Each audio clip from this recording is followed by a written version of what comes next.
Hello, my soul seeking friends. It's Shanna. Thank you so much for listening to Sense of Soul podcast. Enlightening conversations with like minded souls from around the world, sharing their journey of finding their light within, turning pain into purpose, and awakening to their true sense of soul. If you like what you hear, show me some love and rate, like, and subscribe.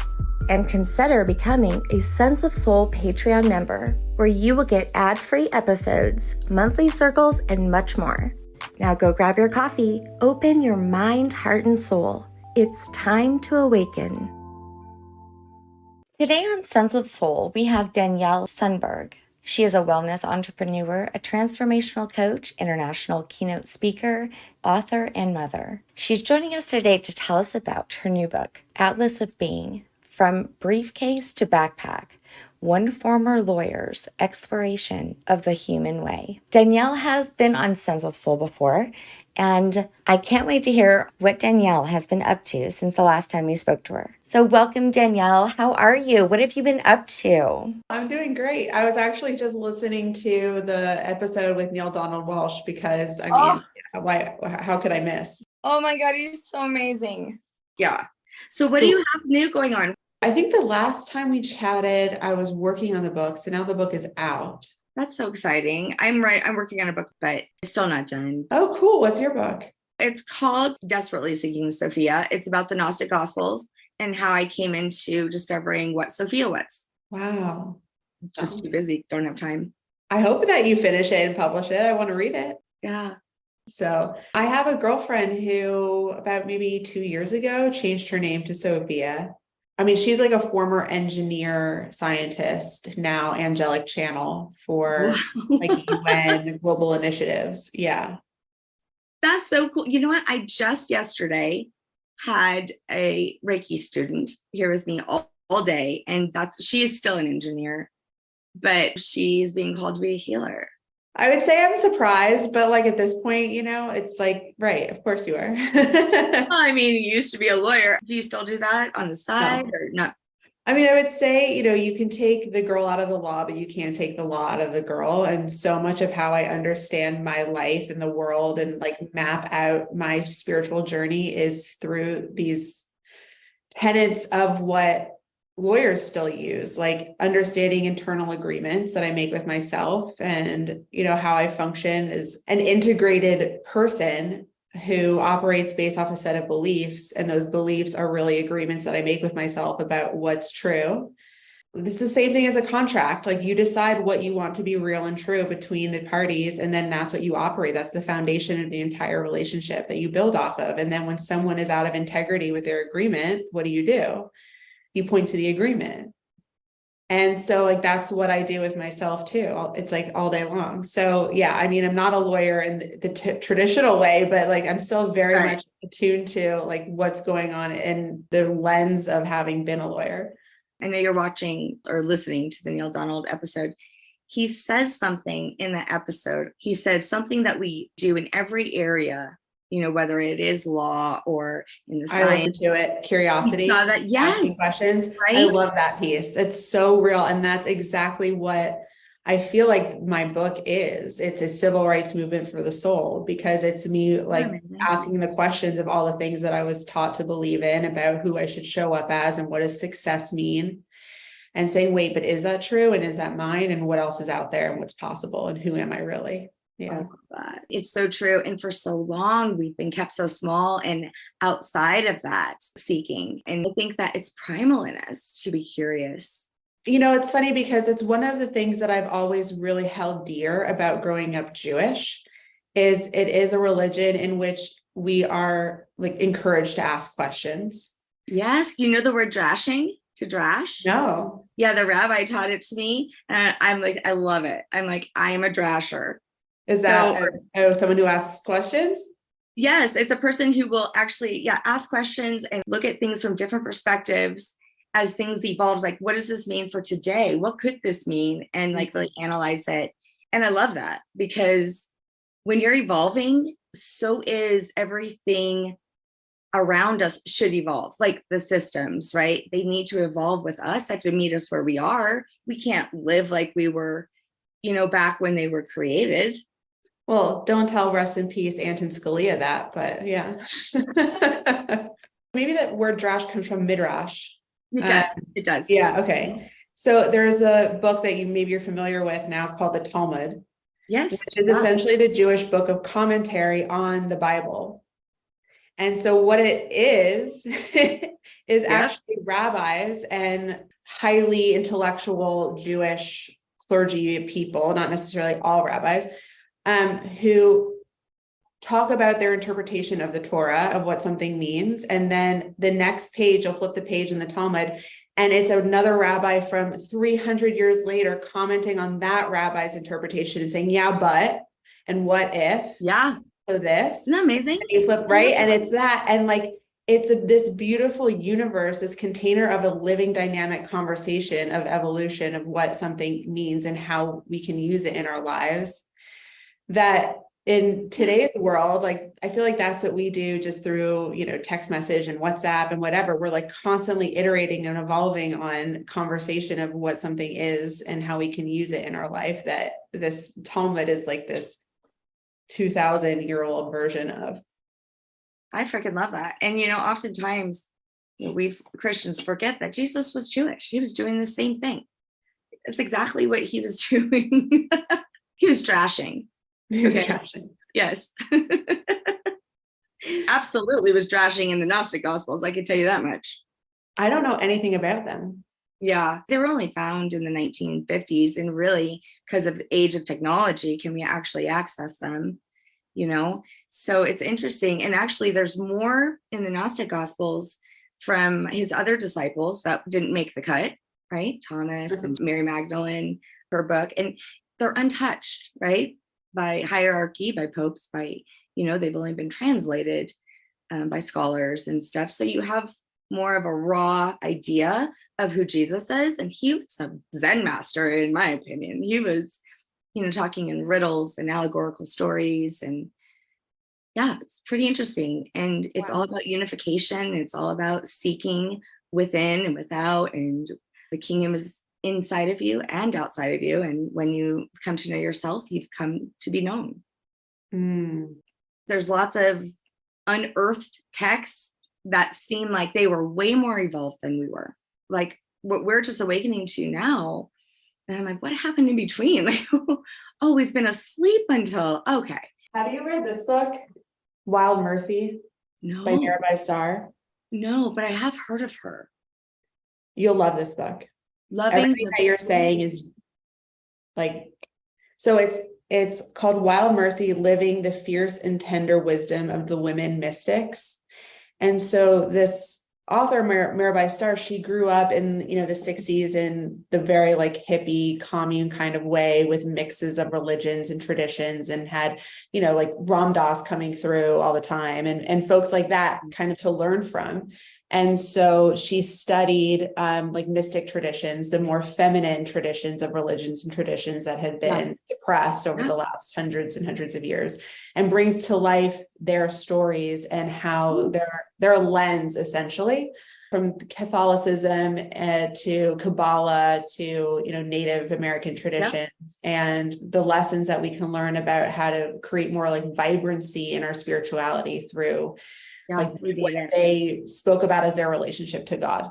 In my journey, it was just like one after another, God is coming through, wanting to be heard. My last one was Lilith, which you probably have heard of her. She was a baby stealing witch hag or whatever. Wonder if we would have told a different narrative of her, that she was a feminist, that she didn't want to be treated less than, she wanted to be treated equal. Maybe she is a sign of liberation and equality. And maybe was the first woman, that could have been a sign of that. But, it does seem like the divine feminine is rising, and we have powerful women like you, who say, oh, you know what, I get to choose what I want to do in my life. Or people like you were talking about, your friend or the student I had yesterday, who it's not about the title, right? It's not about the material wealth and all the things. It's what are you contributing to the world? As much as the world seems like we are in freaking chaos, meeting, so many people like you, and just, it's I think it's far more powerful, that power of love and compassion and the desire to, see other people live their truth. Yeah, beautifully said. And, the funny thing is, like, going back to what you said about, what is it called? The Gnostic Gospels. Yeah. And how ultimately it's about knowing yourself. I'm sure you find this too. The more that you take the time to self-reflect and know who you are, the more connected you feel to everyone around you. So true. Because ultimately, right, we come back to these essences that we then see mirrored in each other. Absolutely. And there's so much less pointing and at blame and shame and all that. And you take, all the responsibility for knowing who you are and how you create your life. And so when you wipe away all that crap from the windshield of how you see everybody else, you get to see more of who they actually are too. Yeah. Yeah. And I also think about all the brotherhoods that they've had and secret societies, and the men have always been able to, and like, where's the sisterhood?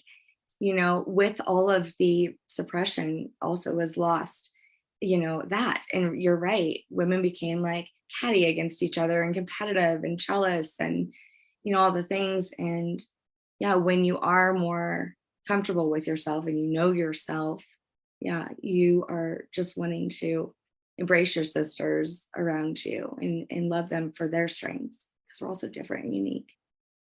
Yeah. I think that women are finally unraveling ourselves from this double bind that we've been put in and put ourselves in, where we felt like, okay, it's time for us to go be in the workforce, go be successful, go create our own, financial currency or circuit of energy in the world, that we deserve it. And so we did it in the way that we saw emulated, which was the very masculine way, right? Like, I'm not saying anything new in that part, right? We know that. And so now we vilify people like Hillary Clinton, who did it so well that she disconnected, at least publicly, from her femininity in a way that, that's the double bind. Is she created the success, but she, lost that sense of authenticity of showing up successfully. That's what we're looking for is, okay, now we know how to do it successfully by imitating other people. Yeah. Now, how do we show up in the world and be successful, whatever success means to you, in a way that feels authentic? What are our terms for success? How can I really be me, no matter what I call myself, whatever gender I label I put on myself, whatever? Like, what does it look like to really know myself, draw that out so that I can use it to create a life that really reflects me and is in service of me and my deep, deep innate yearnings and desires and values and my purpose, my why, all of that. I so agree.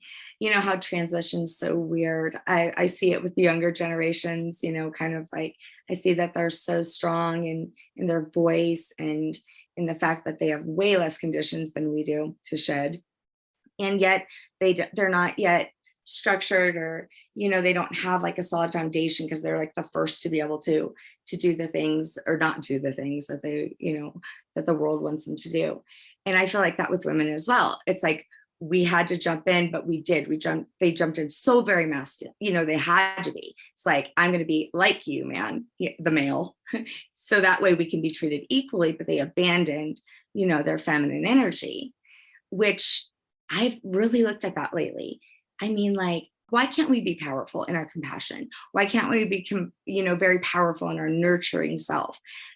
That is we are creators, which more powerful than the freaking creator. We have a womb. No, right? Right. Yes.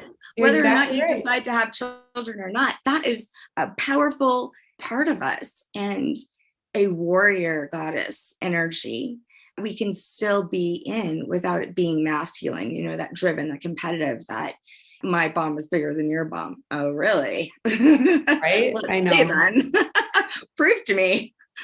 And that it's not explicit in my book, but what another through line or a lens to view it through is exactly that story. Like, it starts with me leaving the corporate world. I leave my job at my law firm as an attorney, where I had mastered success in this way of being super masculine and competitive and aggressive, and essentially lost myself in the process. Like, when I looked at my eyes in the mirror in my reflection, they were completely empty. And then throughout the story, as so what I did was I traveled across 6 continents, exploring what does it mean to be me? How do I wake up feeling inspired to live my life? And what does that look like? And what potential can I tap into when I actually like my life? Like, what else is possible? And it's also in that lens, a story of reclaiming, authenticity, but in that piece of authenticity, it's femininity and reclaiming the power of love and compassion and surrender and trust and asking for help. And in this way of, actually, so this isn't in the book because this happened after I wrote it, but I was pregnant with my son, who's about 16 months now. Yeah, I was going to say, I think you were pregnant the last time we had you on. Yeah, with my daughter, I think. So, oh, wow. Okay. Yeah, you have, oh my gosh. Okay. It's been a while. So I was pregnant with my son. So this didn't happen when I was pregnant with my daughter. I had an experience that I felt so angry. I was so angry. And it felt like more anger than it could have possibly just been mine.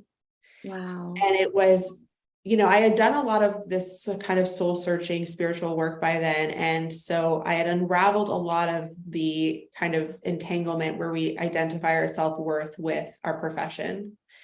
And so I knew, I had this whole book behind me. I knew that who I was way bigger than that and undefinable in that way. And yet this anger persisted. And what I traced it to was my feeling of still trying to prove my worth as a pregnant, about to be stay-at-home mom for a little while. Yeah. And still realizing that there was this conditioning, right? The societal story of who we are being wrapped up in what we do, quote unquote. Mm-hmm. And that being a mother is so invisible from that space. And I knew that was not true. Right. Yet I felt it. And so I felt this anger, which really was about the dissonance in my knowing that's not true, and yet still feeling bombarded with that information that I'm not visible, that I'm not worthy.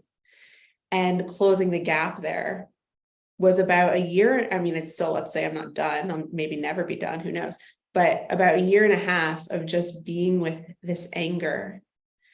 And when it moved, what I saw was fear, right? No surprise now that I say it, but I was surprised when it happened. Fear of what it would look like to actually step into that power that you were just describing, the power of fully owning motherhood and the power of being a woman, the power of compassion and nurturing and surrender and all of these amazing qualities that we kind of push down or say they only belong in certain spaces in our life. And so each day is an opportunity where I step more fully into the power of that, because that is just a piece of me. And so I want to own more fully who I am. One of the things I love the most about Rabbi and why I've had him on twice and why I just talk about him all the time too, is because, so he wrote a book about the Kabbalah, but it's embodied Kabbalah and it's spiritual groundedness. It's being spiritual in your life. And I even so, ignorant to his religion was like, can I have Shabbat every day? Because he was describing Shabbat and I was like, well, I feel like I need moments of Shabbat every day. Can I have that and live? Can we be spiritual and be in our power and all these things and still be grounded mothers, right? And still running around. Being a mom is busy. I remember when, my older kids were younger. I mean, it was run. And actually, I still have to run with my younger because now she wants to be active in things too. But yet I'm more present in it. Where before I was run. I don't even, I mean, at the end of the day, I'm like, God, what did we do? Yeah, exactly. There's so much busyness in our lives, whether we're mothers or whatever we're doing, we're always in hustle culture. We're running from one thing to the next thing. That you're hit nail on the head. I think that presence, even though it's a simple concept, it's be in the moment. Okay, great. I get it. But then we always go, okay, what's next? Like, yeah. right. And so we don't actually practice and embody this beautiful gift of presence. And we're not taught why it's important either. Like, why should we bother? And so I feel like when you actually experience how valuable presence is, it might take time and multiple experiences of it, but eventually you start to embody it more, and it goes from your brain into your veins, and you just live from a place of more elevated presence. And that's when these things happen where we're like, oh yeah, life is so much easier and more joyful, less stressful, less frustrated, just like you can show up in a situation without it needing to look a certain way and know that it's going to go exactly right. And that, I think, is the real gift of leaning into presence, which is, God, so damn hard when we know we need to get the laundry done, tuck the kids in bed, finish a presentation, and how is slowing down and being present going to get those things done? And only when those things are done am I going to just relax and be present, right? Like that is how my mind works, at least. And so it is like a constant communication between those parts of me saying, is that true? Is that what I need to do first? What would happen if I didn't? That's what happened. I take 3 minutes. Yes. Well, see, that's what I was thinking. That's what happens, is that when you are present, say you're present, I have a busy day today. So as soon as you say what we had next, my brain went, shit, you have a lot going on today. After you actually have a healing session. And then after that, I have a doctor appointment. But I'm being present with you. So like all that was like not even there until you said something about what you have next. And that popped in my head. But then I was like thinking to myself, a lot of times if you're present with the things that you're doing, you may say, you know what, maybe this isn't a priority for me to be doing today. You kind of are more, you prioritize things a little bit differently. Like how much energy do I want to give to this day? And where do I want to put it? What's the most important things that I want to do so I'm able to do them in a present way? Yeah, exactly. So what happens, I think, when you're present is you come back to your natural state, just calm and clear. And we all experience that after we do something that slows us down, right? Your yoga, your, gardening, taking a nice bubble bath. We have this like exhale where we go, oh, right? And what's actually happening is we're reconnecting with ourselves. We're going, here I am. Yeah. And from this space of calm clarity, we're not operating out of that murky chaos of, just running from one thing to the next. And we give ourselves this expanded awareness to notice so much more about what's going on, both in the moment and within ourselves. And that's when we have our aha moments, our ideas, our insights, our creative solutions, right? Like that's why we say you get your best idea in the shower, and not when you're banging your head against your laptop at 11 p.m. when you get a cup of coffee. Like it just doesn't work that way. And so that's when we get these aha moments where we then actually can accelerate our efficiency of getting the things on our list done, right? It's like when I remember, oh, I have to go to the grocery store later and get milk. And while I'm there, I just remembered I have to pick up a prescription. Maybe I would have totally forgotten the prescription and then would have had to go twice. Right. So it's just like little things that can make us, exactly. Right. Like, oh no, I forgot the cheese, like whatever the thing is, or I'm having a dinner party tomorrow and I forgot to get the salad. Like you just remember things, like they come to us, and then it makes our life that much easier. And how good are you taking care of yourself when you're that busy? Are you stopping to actually have a nice, healthy lunch? No, you're stopping by McDonald's on the way home. Are you drinking water throughout your day? Water? Oops, I'm so dehydrated. Didn't have water. I mean, is very dangerous. What do you mean by dangerous? It's dangerous because we're not conscious. Right. We're not present. We're not conscious to what we're doing. You're just going through the motions. And how much can you do in one day? What do you want, an award for all that? I remember, I felt like by the end of the day, like I won. I was like, oh my God, I hit all of my checkpoints. What do I win? Nothing. You're freaking exhausted. Hopefully you can get a good night's rest without worrying at 3:00 in the morning about what you're going to do the next day. Yeah, look, we've been trained to get our dopamine hits from checking things off our to-do list. And that's that's fine. And like, to me, when I hear you say our busyness is dangerous, I totally understand that. And on one level, I agree, because if I hadn't listened to myself back when I was an attorney and I was diagnosed with anxiety and depression, and I had kept going down that route, it would have been dangerous to my mental health, my emotional health, and probably eventually my physical health. But I feel like, I want to just say, from my perspective, it's not about saying, oh, I'm too busy and I need to put things down and not have so much to do, because I don't want to add another level of guilt and shame to the way we live our lives. And so to me, what's been really beautiful is focusing more around the mindset of what we're doing and giving awareness to each thing. So you can have 18 things on your list to do and just be present in each of them.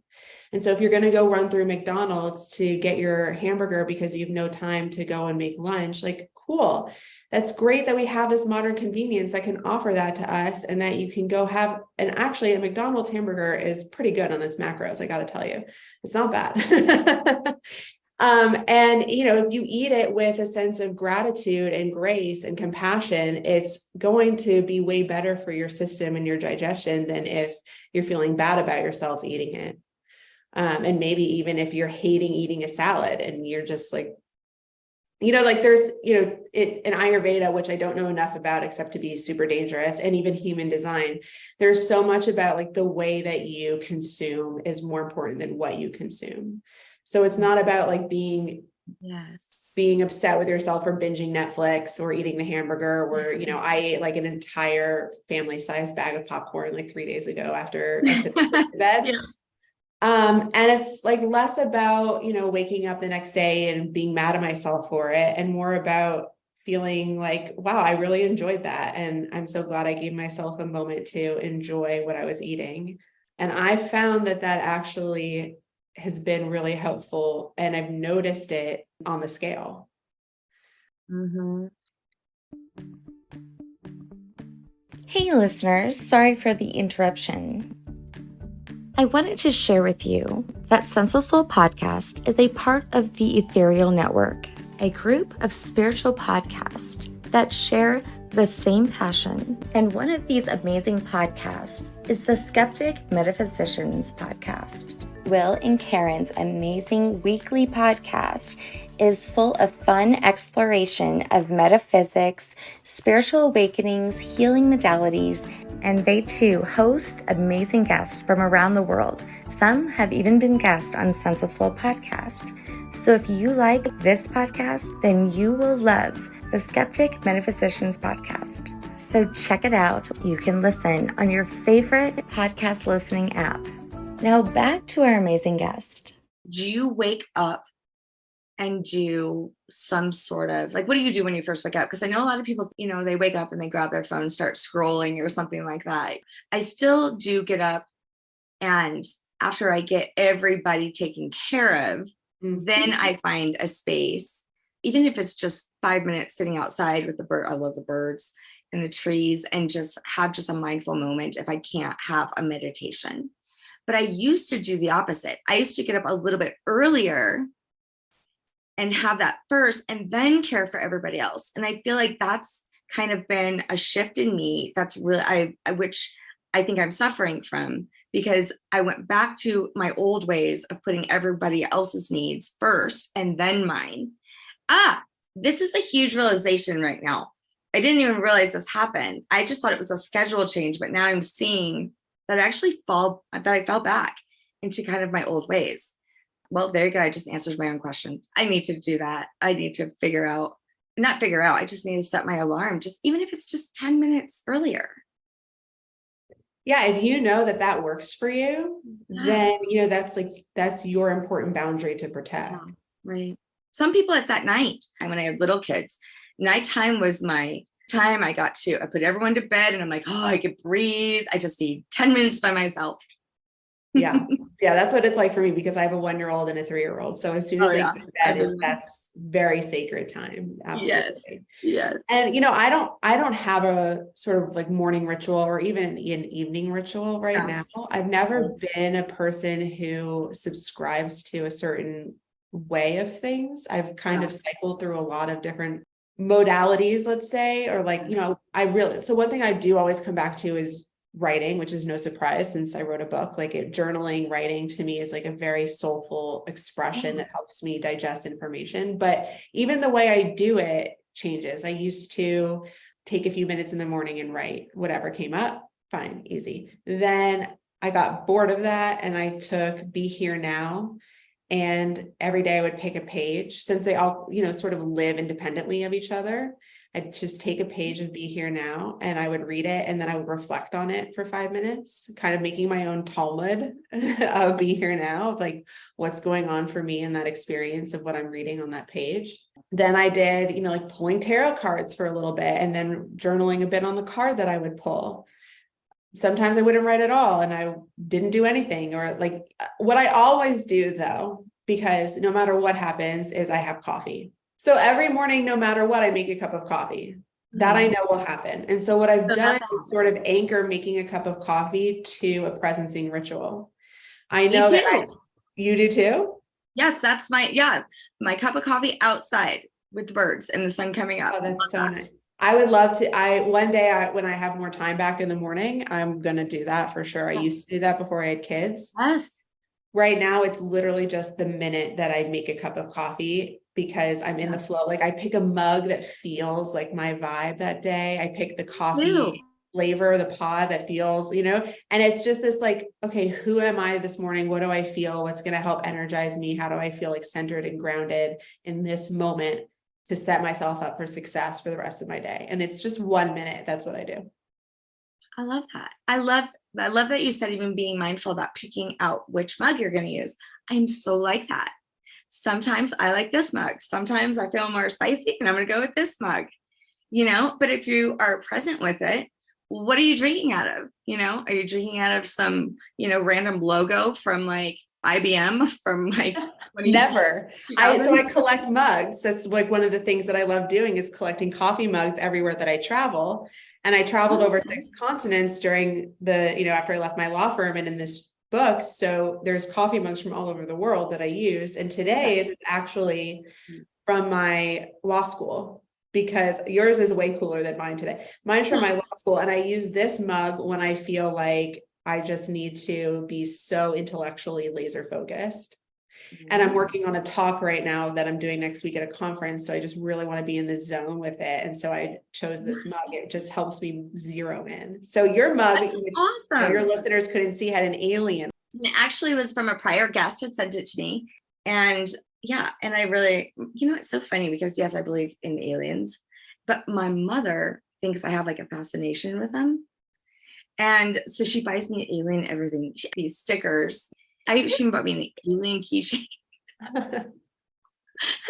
At first I didn't get it. I'm like, why is she buying me all this alien stuff? And I asked my kids and they're like, well, we were shopping with her and they said, well, she would love this because she loves aliens. That's so funny. I feel like that's such a classic story of someone who like every year for their birthday gets, like a bit of an elephant. And so it's like you become the person that loves elephants because that's just what you get. And you're like, okay.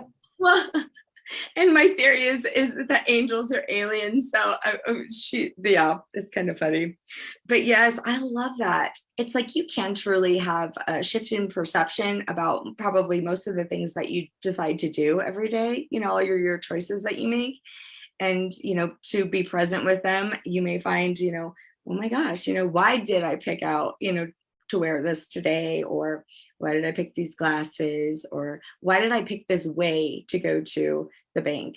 A lot of times, we're just so unconscious. And then maybe when you start to be more present, I don't know. Have you ever like gone a little bit longer because there's a really good song on the radio? Oh yeah. Like Stevie Nicks, middle of like, Leather and Lace. I'm going to go this way so I can get home a little bit longer so it can end. Perfect timing before I get home. I love that.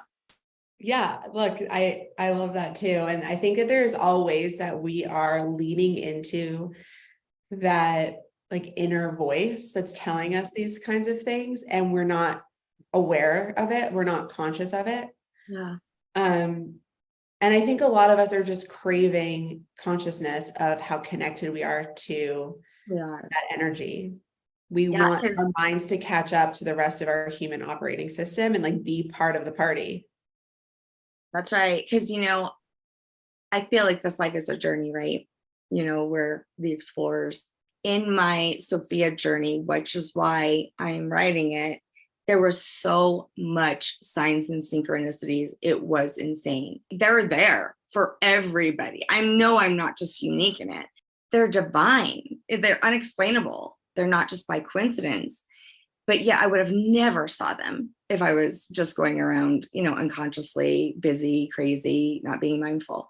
And so it's almost like I wanted to stay in that state of mind so I could continue exploring, and it just kept leading me. And so then, like you were saying earlier, when you're feeling into like what you're doing every day, you start to feel like, oh my God, this is who I am in that space. This is your authentic self.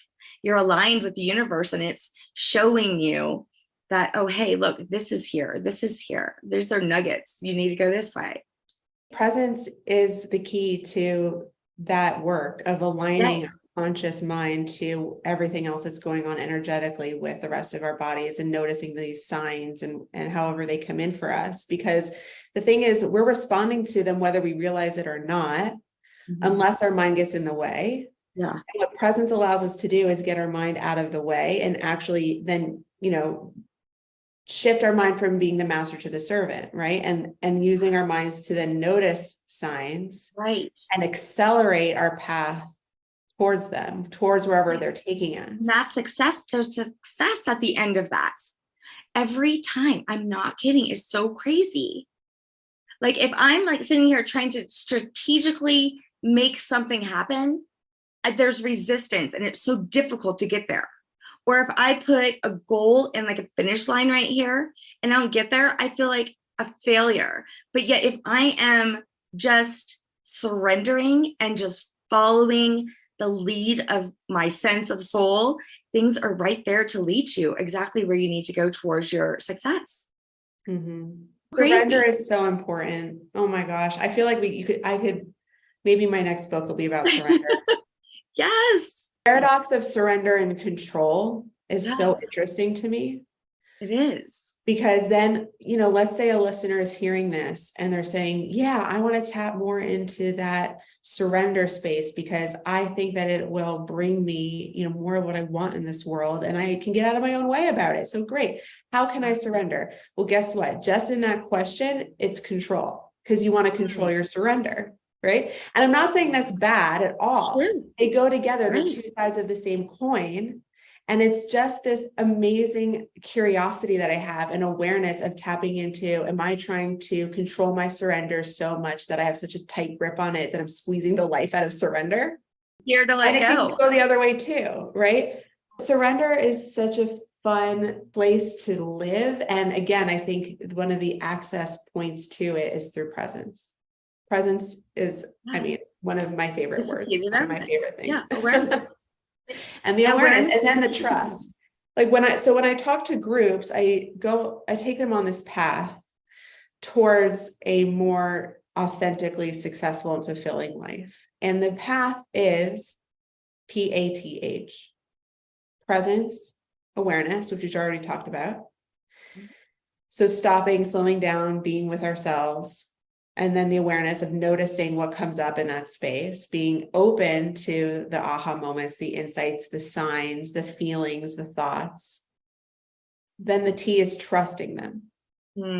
Because so often what happens is we bottleneck our path because we don't trust what comes up. We don't trust that wisdom because we've been taught to do what, right? Like imitate, emulate, follow the breadcrumbs that are left to us by the world that has decided who we should be.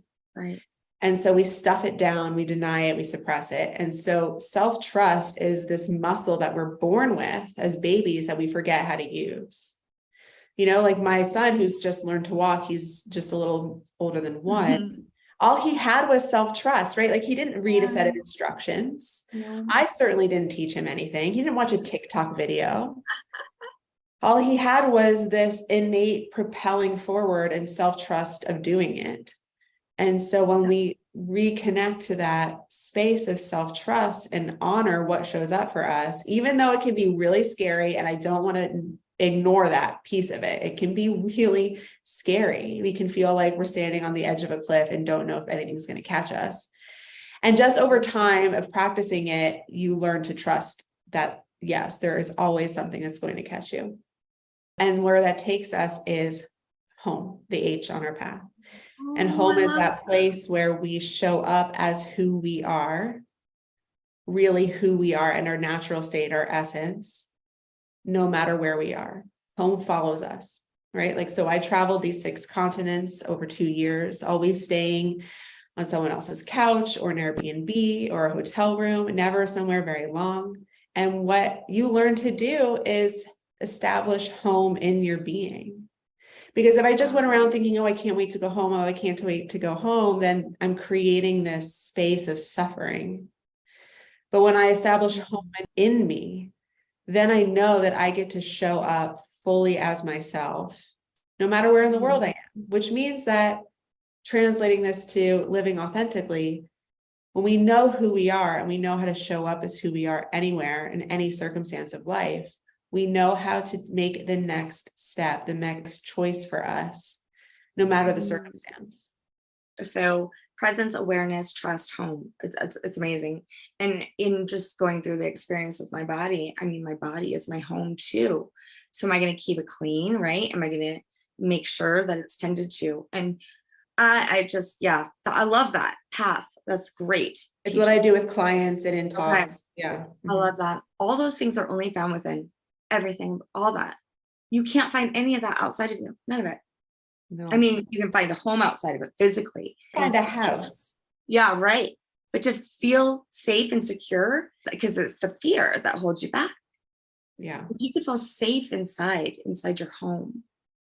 Gosh, like I feel like we've talked about COVID so much that I'm like almost sick of saying the word, but it has offered us as a human species this really cool curriculum in creating safety from the inside first, because we've learned that any curveball could come any day, and whatever safety we perceive that we built from the outside it's not non-conditional, right? It's final. Yeah. Yeah.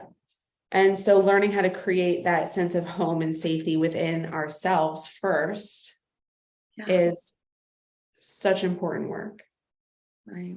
So I remember years ago, my therapist used to ask me the same few questions every time I went. One of them was, what did you do for yourself this week? And I was like, I'm here. And the other one was, so who is Shanna? Like, how would you describe yourself? And I was like, well, I'm a mom. I'm a good friend. I'm a good daughter. I was all these things for everybody else. Literally, there was no me. And I do remember even saying many times, like, I grew up believing like faith, family, friends. There's no you in that. Are you the identity of what the world wants you to be? Is that who you are? Or are you truly who you're destined to be? That's chapter 1 of my book right there. And one of the reflection questions at the end of every chapter, there's a set of reflection questions, because I have these aha moments that drop in for me, but they're in no way prescriptive. And so the idea is for the reader to use my aha moments, my adventure, as your fuel to then go and do your own introspection work with it. And so one of the questions, I mean, I don't remember verbatim, but it's essentially looking at, all the labels that you would use to describe yourself and, getting them out. It's kind of like that verbal vomit experience of, once you get that all out there, what's left? Then who are you underneath? Because we will say all of our labels and our roles first. Yeah. And then we kind of don't know who we are anymore underneath of that. And what that experience, that phenomenon really is how we've come to identify with our persona, the way that we show up in the world and who we want people to think of us as. which is this incredible experience that we do. Like, so when I used to be this attorney, I needed the world to think of me as intelligent, competent, reliable, thoughtful. And so when I would go and meet someone new, I would, shake their hand and say, "Hi, I'm Danielle." And what we're really doing is forming this implicit agreement with each other where I'm saying, "Hi, I'm Danielle.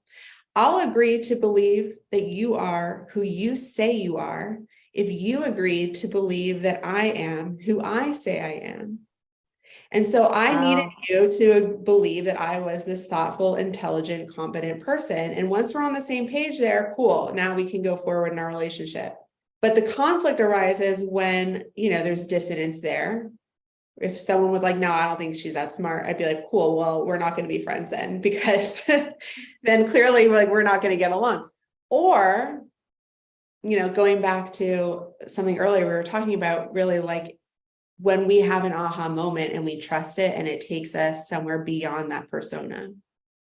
So we no longer show up in the world that way anymore. So when I left my firm, decided to travel the world, become a Reiki master, study consciousness and energy, not have a goal in mind, stop making money, all of these things, all the people in my life went, "Wait, what?" And it can feel like I violated the agreement that I made with them about who I was supposed to be.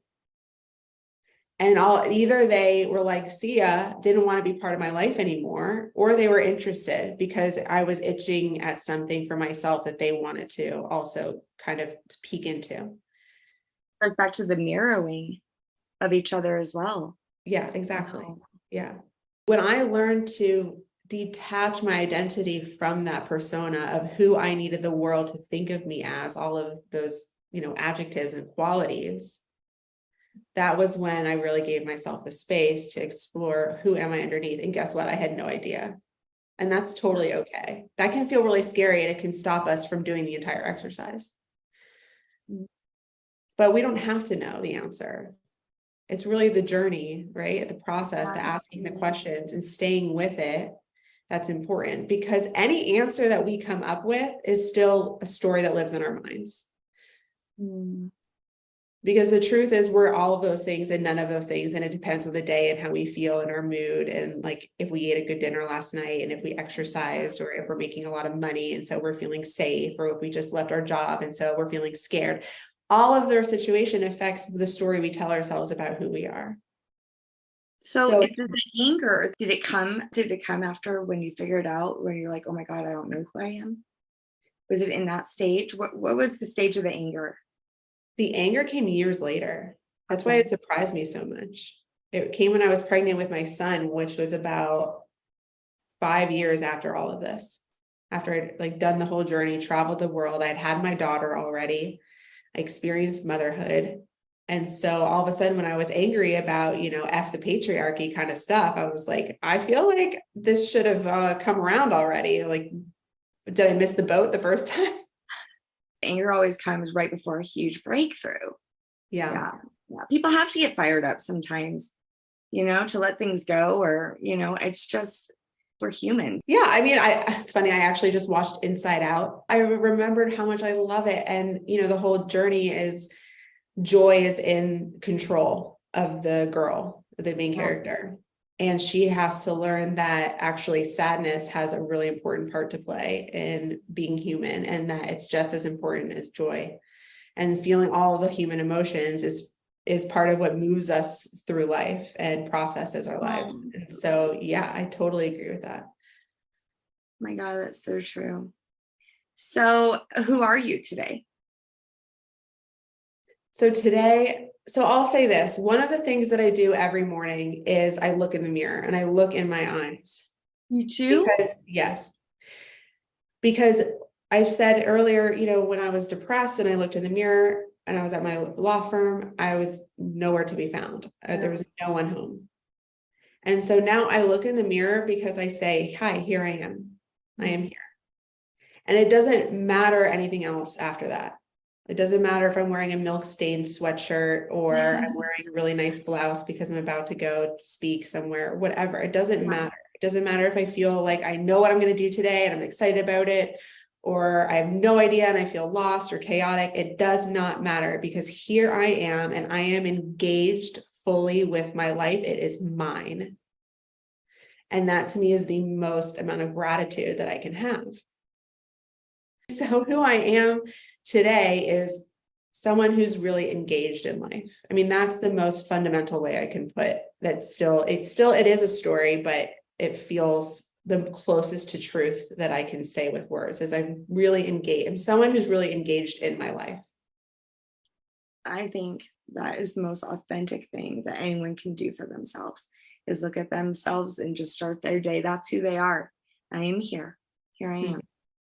That should have been my answer when you asked me before about what I do in the morning. Yeah, that's what I was thinking. I was like, that is huge.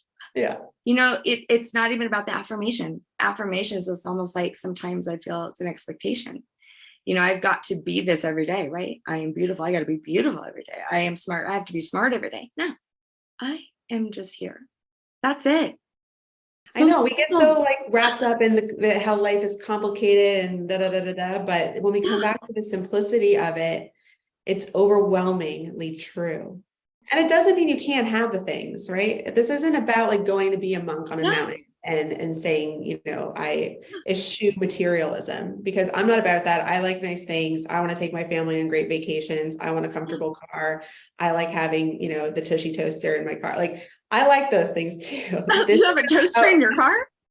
Yeah, the like seat warmer thing. Oh, I thought toaster. I was like picturing toast pop up.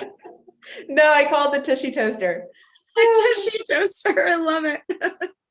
Yeah. And it's just about looking a different direction, shifting our focus inward instead of outward, and trusting, I talk about surrender, trusting that all of that stuff will follow, and it actually follows so much more efficiently than if we were pointing outward. And there is success. You actually are being led towards the success of your soul rather than the success of the systems. Yeah. All right. Well, done. I think we just figured out everything. Get off the struggle bus and just be here and just be home within yourself. Yeah. Tell everybody where they can get your book and where they can find you, though. So you can find everything, my book, me, how to work with me, on my website, which is my name, daniellesundberg.com. And my book is called Atlas of Being: From Briefcase to Backpack, One Former Lawyer's Exploration of the Human Way. I really want your book, because I really want to ask myself those questions that you're talking about. And those are reflecting questions I think that we should always come back to, too. Like, who am I right now? Because we're shifting throughout our life. I'm totally different than the last time, somebody asked me that. Oh, yeah, totally. Yeah, right. Very cool. I know. Thank you so much for trashing with me. Yeah, it's so much fun. I love that I get to use that word now. Yeah, please do. Yeah, it's the new thing. Thanks for listening to Sense of Soul podcast, and thanks to our special guests for joining me. If you want more of Sense of Soul, check out my website at www.mysenseofsoul.com, where you can work with me one-on-one or help support Sense of Soul podcast by donating to my coffee fund. Thanks for listening.